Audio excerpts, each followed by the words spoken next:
السلام علیکم. ہم اردو کی چھٹی جماعت کی کتاب چمپا کا ایک چیپٹر دیکھنے جا رہے ہیں جس کا نام ہے بھینس. یہ اردو کے بڑے مشہور افسانہ نگار مزاح نگار شفیق الرحمان صاحب کی لکھی ہوئی ہے، اور ان کے بارے میں تھوڑا سا پڑھتے ہیں اور پھر چیپٹر پڑھیں گے. آپ لوگوں کو اس کے مشکل الفاظ کے معنی پہلے سے نکالنے کے لیے ان کو انڈرلائن کر لینا چاہیے. ایک دفعہ مجھ سے سننے سے پہلے ہو سکے تو چیپٹر خود سے پڑھ لیجئے، اور جیسے جیسے میں بات کرتا جاؤں آپ کو مشکل الفاظ کے معنی میں ساتھ ساتھ بتاتا جاؤں گا. اس کے ساتھ ساتھ آپ لوگوں کو جو پروننسیشن ہے، ادائیگی ہے، کیسے پڑھنا ہے، کیا تلفظ ہے، اس پہ بھی غور کرنا چاہیے. شروع کرتے ہیں. اردو کے ممتاز کہتے ہیں جو دوسروں سے بہتر ہوں، دوسروں سے خاص الگ نظر آتے ہوں، یعنی زیادہ اچھے ہوں.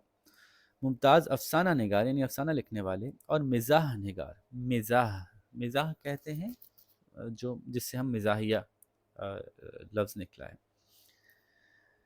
تو مزاح نگار شفیق الرحمان 1920 میں جالندھر میں پیدا ہوئے. جالندھر ایک جگہ ہے انڈیا میں. انہوں نے 1942 میں king Edward medical college Lahore سے MBBS کا امتحان اعزاز سے پاس کیا. اعزاز سے پاس کیا یعنی انہوں نے کوئی وہاں سے اعلیٰ نمبروں سے پاس کیا. انہیں قابلیت کی بنیاد پر انڈین آرمی سروس میں لیا گیا، یعنی وہ اتنے قابل تھے کہ ان کو آفر کیا گیا کہ آپ انڈین آرمی سروس میں آ جائیں. پاکستان بننے کے بعد پاکستان آرمی میں شامل ہو کر میجر جنرل کے عہدے سے ریٹائر ہوئے. اب میجر جنرل ایک بڑا عہدہ ہے، مطلب بڑی فوج کا عہدے پہ ہیں یہ. پھر 1980 میں اکادمی ادبیات پاکستان کے چیئرمین کی حیثیت سے 6 سال تک علمی اور ادبی خدمات انجام دیں. 1980 میں انہوں نے جو ہے وہ ہماری ایک اردو کی اکیڈمی ہے، اکیڈمی کو اردو میں اکادمی کہتے ہیں، اور ایک اکیڈمی ہے جو کہ ادبیات پاکستان کے نام سے ہے، اس کے چیئرمین کی حیثیت سے انہوں نے 6 سال تک علم اور ادب کی خدمت کی، یعنی ایجوکیشن کی خدمت کی، یعنی وہاں پہ کام کیا. شفیق الرحمان نے معیاری، ہلکا پھلکا اور شائستہ مزاح لکھا. ان کی تحریریں بہت مقبول ہوئیں، کیونکہ بعض اوقات اردو اتنی مشکل اگر کہیں ہو جائے تو پھر وہ ہلکا پھلکا نہیں رہتا، اور کہیں بات ذرا بدتمیزی کی ہو جائے تو شائستہ نہیں رہتا. شائستہ وہ بات ہوتی ہے جو سننے میں بری نہ لگے. ان کے افسانوں اور مضامین کے مجموعے کرنیں، شگوفے، مد و جزر، حماقتیں اور مزید حماقتیں اور دجلہ کے نام سے شائع ہوئے ہیں. بھینس کے بارے میں مزاحیہ انداز میں معلومات ان کی کتاب مزید حماقتیں سے لی گئی ہے. شروع کرتے ہیں. بھینس موٹی اور خوش طبع ہوتی ہے.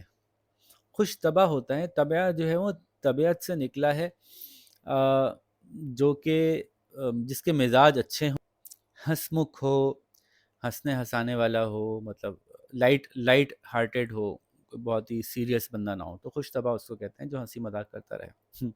تو بھینس موٹی اور خوش طبع ہوتی ہے. اب کیسے کہہ رہے ہیں یہ دیکھیے گا. بھینسوں کی قسمیں نہیں ہوتی، وہ سب ایک جیسی ہوتی ہیں. بھینس کا وجود بہت سے انسانوں کے لیے باعث مسرت ہے.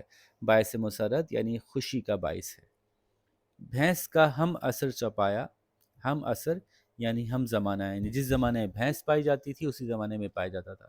جیسے کہتے ہیں نا کہ میر تقی میر کے ہم عصر شاعر اور کون کون سے ہیں، تو ہم عصر کا مطلب ہے جو زمانے میں پائے جائیں. تو بھینس کا ہم عصر چوپایا، چوپایا 4 پاؤں والا جانور گائے ہے. تو بھینس کا ہم عصر چوپایا گائے دنیا بھر میں موجود ہے، لیکن بھینس کا فخر صرف ہمیں ہی نصیب ہے. یعنی گائے تو پوری دنیا میں پائی جاتی ہے، دنیا بھر کے مختلف ممالک میں کاؤ تو موجود ہے، لیکن بفیلو کو بہت زیادہ یوز نہیں کیا جاتا فار ملکنگ، وہ ہمارے یہاں زیادہ ہوتا ہے. تو اس لیے ہمارے یہاں ہی زیادہ بھینس کا رواج ہے، بھینس کا دودھ نکالنے کا اور بھینس پالنے کا. اس لیے کہا جا رہا ہے کہ بھینس کا فخر صرف ہمیں ہی نصیب ہے، ہمارے ہی مقدر میں ہے کہ ہم بھینس کو پالتے ہیں. بھینس کے بچے شکل و صورت میں ننیال اور ددیال دونوں پڑ جاتے ہیں، کیونکہ بھینس بھی ویسے ہی ہوتی ہے، بھینسا بھی ویسے ہی ہوتا ہے. اس لیے بھینس کے بچے کی شکل میں یہ فکر نہیں کرنی پڑتی کہ اماں پہ گئی ہے کہ ابا پہ گئی ہے، سبھی ایک جیسے ہوتے ہیں. تو یہ یہاں پہ مزاح کا معاملہ ہے. ننیحال نانی کی طرف سے، ددیال دادا کی طرف سے یعنی ابا کی طرف سے. تو بھینس کے بچے شکل و صورت میں ننیحال اور ددیال دونوں پر جاتے ہیں، لہذا فریقین ایک دوسرے پر تنقید نہیں کر سکتے. تنقید کرنے کا مطلب ہوا کہ او ہو بچہ کالا ہے، لگتا ہے ددیال پہ چلا گیا. تو نہیں بھائی، ددیال اور ننیال ایک جیسے ہی ہیں، تو نہ آپ اس کی برائی آپ کی وجہ سے کر سکتے ہیں، نہ آپ کی برائی اس کی وجہ سے کر سکتے ہیں۔ بھینس سے ہماری محبت بہت پرانی ہے۔ بھینس ہمارے بغیر رہ لے گی، لیکن ہم بھینس کے بغیر ایک دن نہیں رہ سکتے۔ آج کل یہ شکایت عام ہے کہ لوگوں کو کوٹھی ملتی ہے تو ایسی جس میں گیراج تک نہیں ہوتا جہاں بھینس باندھی جا سکے۔ اب یہ بھی مزاحیہ انداز میں بات کی انہوں نے کہ لوگوں کو کوٹھی کیوں ملتی ہے اور گیراج کیوں چاہیے ہوتا ہے۔ تو اس میں بڑی گہری سی باتیں ہیں۔ سب سے پہلے تو کوٹھی ملتی کس کو ہے؟ بہت دفعہ ایسا ہوتا ہے کہ بہت سے حکومت کے افسران، اعلیٰ افسران ایسے ہوتے ہیں جن کو کہ رہائش کے لیے مفت مکان بھی دیا جاتا ہے۔ عام طور پہ جب کوئی چیز مفت ملتی ہے تو اس میں انسان نقص خوب نکالتا ہے، حالانکہ مفت ملی ہے بھائی، اللہ کا شکر ادا کرو جو بھی مل گیا۔ تو نہیں، اس میں تو یہ نہیں ہے، اوہو یہ جگہ تو ہے نہیں، اتنی چھوٹی دے دی حکومت نے ہمیں، تو کوٹھی تو دے دی، گیراج نہیں ہے، گیراج تو ہے لیکن اتنا چھوٹا ہے کہ اس میں بھینس تو باندھ نہیں سکتے۔ مطلب یہ ازرائے مذاق بات ہو رہی ہے۔ تو یہ ناشکری کا سٹائل ہوتا ہے لوگوں کا۔ کئی بھینسیں اتنی بھدی نہیں ہوتی مگر کچھ ہوتی بھی ہیں۔ تو مطلب کسی کی برائی کی جائے تو ایسے کی جائے کہ اس کو برا بھی نہ لگے۔ تو بھینسیں ساری ہی بھدی ہوتی ہیں، کوئی وہ سلم اینڈ سمارٹ تو ہوتی نہیں ہیں، بھدی ہوتی ہیں۔ تو یہ کہنے کے بجائے کہ وہ کہتے ہیں کہ ساری بھینسیں بہت ہی بھدی ہوتی ہیں، بات انہوں نے یہی کہی، لیکن کہنے کا انداز اس طرح سے تھا کہ ایسا بھی نہ لگے کہ وہ یہ کہہ رہے ہیں۔ جیسے انہوں نے کہا کہ کئی بھینسیں اتنی بھدی نہیں ہوتی۔ اب وہ کون سی ہوتی ہیں ہم نے تو نہیں دیکھی کبھی بھی، کوئی ایسی بھینس جو بھدی نہ ہو۔ تو ایسے ہی ہوتا ہے جیسے کہ میں کہوں ایک کلاس میں جاؤں اور اس کلاس کے سارے اسٹوڈنٹس جو ہیں وہ بالکل ہی پڑھنے میں فارغ ہوں، کچھ پڑھنا نہیں آتا، ان کو اردو بالکل اچھی نہیں آتی ہو، تو میں کہوں آپ کی کلاس میں بہت سے بچے ایسے ہوں گے جن کو کہ اچھی اردو پڑھنی آتی ہے، لیکن بہت سے ایسے بھی ہیں جن کو کہ بالکل کچھ بھی نہیں آتا۔ تو اصل میں تو کسی کو بھی کچھ بھی نہیں آتا، لیکن میں نے گنجائش چھوڑ دی کچھ لوگوں کے لیے، کچھ اپنے آپ کو ایسے محسوس کریں کہ نہیں شاید ہم بہتر ہیں یا بہتر ہو سکتے ہیں۔ کیونکہ اگر کسی کو سیدھا سیدھا بول دو آپ سب کو کچھ نہیں آتا تو بچے پھر تھوڑا سا اداس بھی ہو جاتے ہیں، ڈی موٹیویٹڈ ہو جاتے ہیں۔ تو یہی بات اس طرح سے کی انہوں نے کہ کئی بھینسیں اتنی بھدی نہیں ہوتی، مطلب ہوتی تو ہیں بھدی، مگر کچھ ہوتی بھی ہیں، کچھ اتنی بھدی ہوتی ہیں کہ بہت ہی بھدی ہوتی ہیں۔ دور سے پتہ چلانا مشکل ہو جاتا ہے کہ بھینس اس طرف آ رہی ہے یا اس طرف جا رہی ہے، کیونکہ اس کا منہ بھی عجیب چوڑا سا ہوتا ہے ایسے، اور اس کی جو بیک سائڈ ہے بھی ایسی چوڑی سی ہوتی ہے۔ تو بعض اوقات اس کو سمجھ نہیں آتا ہے کہ اس کا منہ ادھر ہے، دور سے دیکھیں نا کہ منہ ادھر ہے کہ منہ ادھر ہے، چلتی ادھر جا رہی ہے چلتی بھی ادھر آ رہی ہے۔ رخ روشن کے آگے شمع رکھ کر وہ یہ کہتے ہیں والا شعر یاد آ جاتا ہے۔ تو یہ ایک بڑا مشہور شعر ہے، آپ اس کو دیکھیے گا کہ شعر مکمل کیا ہے۔ رخ روشن کے آگے شمع رکھ کے وہ یہ کہتے ہیں، داغ دہلوی کا شعر ہے۔ رخ روشن یعنی خوبصورت چہرہ اور شمع۔ اب آپ کا چہرہ اتنا خوبصورت ہے، اتنے حسین ہے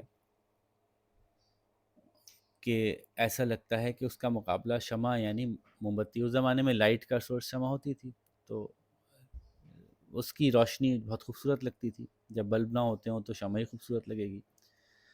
تو شمع زیادہ روشن ہے یا آپ کے چہرے پہ زیادہ نور ہے، یہ دیکھنے کے لیے کیا کریں گے کہ آپ کے رخ روشن کو ایک طرف رکھیں گے اور شمع کو ایک طرف رکھیں گے اور دیکھیں گے کہ پروانہ کس طرف جاتا ہے۔ یہ ایک سٹائل ہے خوبصورتی کے اظہار کا، کی بات کرنے کا۔ تو یہ داغ دہلوی کا مشہور شعر تھا کہ رخ روشن کے آگے شمع رکھ کے وہ یہ کہتے ہیں، ادھر جاتا ہے دیکھیں یا ادھر پروانہ آتا ہے۔ تو یہ شعر یاد آ جاتا ہے، یعنی اتنی حسین ہے کہ ان کے رخ روشن کے آگے شمع رکھ کے دیکھتے ہیں کہ پروانہ ادھر آتا ہے یا پروانہ ادھر جاتا ہے۔ ٹھیک ہے، آگے پیچھے سے ایک جیسی ہیں۔ بھینس اگر روزانہ ورزش کرتی اور غذا کا خیال رکھتی تو شاید چھریری ہو سکتی تھی۔ چھریری یعنی دبلی پتلی، لیکن کچھ کہا نہیں جا سکتا۔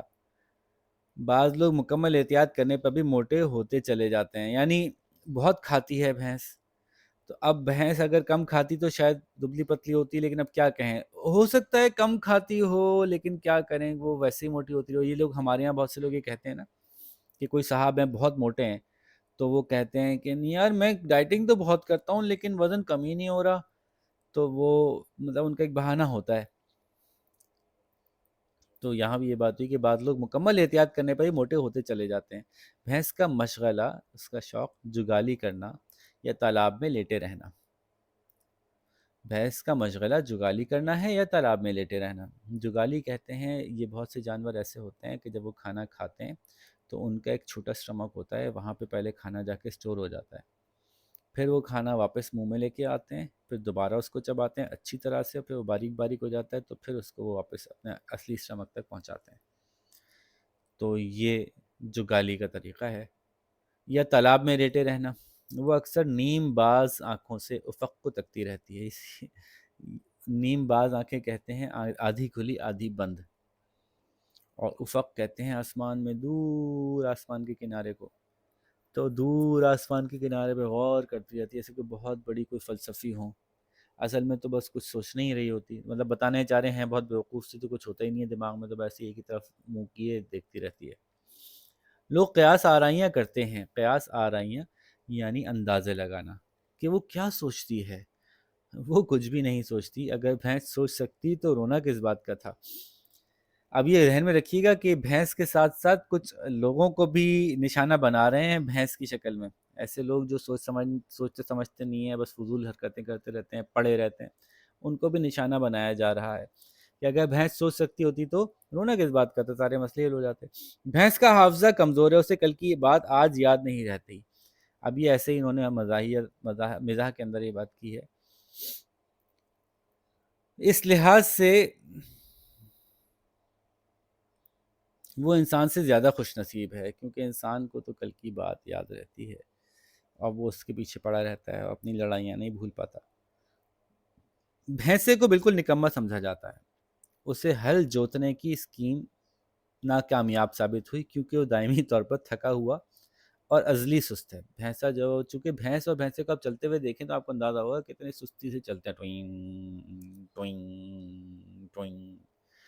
تو ہل جوتنے کا مطلب کیا ہوا، پرانے زمانے میں جب فصل اگانی ہوتی ہے تو آپ کو سارے بیج ایک لائن میں لگانے ہوتے ہیں، اس کے لیے اس زمین کو وہاں سے کھودا جاتا ہے۔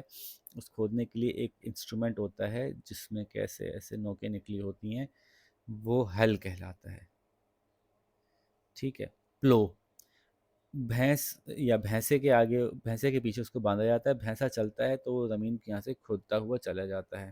کسان پرانے زمانے میں اس کی مدد سے کھودتے تھے، اب جو ہے یہ تو ٹریکٹر کی مدد سے ہو جاتا ہے۔ تو ہل جوتنے کی اسکیم ناکامیاب ثابت ہوئی، اسے ہل میں جوتنے کی اسکیم، ہل میں جوتنا مطلب ہل کے اندر لگانا، ہل کا جو یہ ہل کہلاتا ہے، ہل میں اس کو ٹائی اپ کرنا۔ تو ہل میں جوتنا یعنی کھیت میں ہل لگانے کے لیے استعمال کرنا، اس کی اسکیم تو ناکامیاب ثابت ہوئی کیونکہ وہ تو تھکا ہوا ہے۔ دائمی کا مطلب ہمیشہ سے، وہ ہمیشہ سے تھکا ہوا، اور ازلی سست ہے، ازلی بھی ہمیشہ کے لیے استعمال ہوتا ہے۔ تو کچھ لوگ ہوتے ہیں نا جو صبح صبح اٹھتے ہیں، کہتے ہیں بیٹا اٹھ جاؤ ذرا، اٹھ کے منہ ہاتھ دھو لو، کہتے ہیں تھک گیا میں۔ ابے بھائی ساری رات سو کے بھی تھک گئے؟ اس نے بچپن میں بھینس کا دودھ پیا تھا، تو ظاہر ہے بھینس خود سست ہے، اب بھینس کا دودھ بچپن میں پیا ہے تو وہ خود پورا سست ہو گیا۔ اس نے بچپن میں بھینس کا دودھ پیا تھا، بھینس کے سامنے بین بجائی جائے تو نتیجہ تسلی بخش نہیں نکلتا۔ یہ ایک محاورہ ہے جس کو کہ انہوں نے عذرائے مزاح یہاں رکھا ہے کہ تم سے تو کوئی بات کرنا بھینس کے آگے بین بجانے کے برابر ہے۔ مطلب سانپ کے آگے بین بجائی جاتی ہے اور سانپ بین کے ساتھ ساتھ ہلنا شروع کر دیتا ہے، بھینس کے آگے بین بجاؤ تو بھینس کچھ بھی نہیں کرتی، تو مطلب بیکار ہے اس کے آگے بین بجانا۔ تو اسی محاورے کو انہوں نے یہاں عذرائے مزاح لکھا ہے کہ بھینس کے سامنے بین بجائی جائے تو نتیجہ تسلی بخش نہیں نکلتا، کام کا نہیں ہوتا کچھ۔ بھینس کو بین سے کوئی دلچسپی نہیں ہے، ٹھیک ہے جناب۔ تو یہ ایک بڑا انٹرسٹنگ سا ہم نے مزاحیہ پیسج دیکھا۔ اب اس کے دیکھتے ہیں الفاظ، معنی تو آپ نے دیکھ لی ہوں گے، سوالوں کے جواب دیکھ لیتے ہیں۔ یہ مضمون کس انداز سے لکھا گیا ہے، جواب پوری طرح سے لکھیے گا۔ یہ مضمون مزاحیہ انداز سے لکھا گیا ہے۔ اس نصر پارے میں کون سی کہاوت استعمال کی گئی ہے؟ بھینس کے آگے بین بجانا ایک بڑی مشہور کہاوت ہے، استعمال کی گئی ہے۔ اس مضمون کے کچھ دلچسپ جملے تحریر کیجیے، وہ آپ خود کر سکتے ہیں اپنی مرضی کے، اور اپنے طور پہ کسی اور جانور پر اسی طرح کا ایک مزاحیہ پیراگراف لکھیے۔ تو یہ کام بھی آپ کو خود ہی کرنا ہے، تو اس میں میرے بتانے کا کام تو کچھ خاص نہیں، تو اس کو جلدی سے مکمل کیجیے۔ اگلے لیسن کے ساتھ آپ سے ملاقات کریں گے۔ اللہ حافظ۔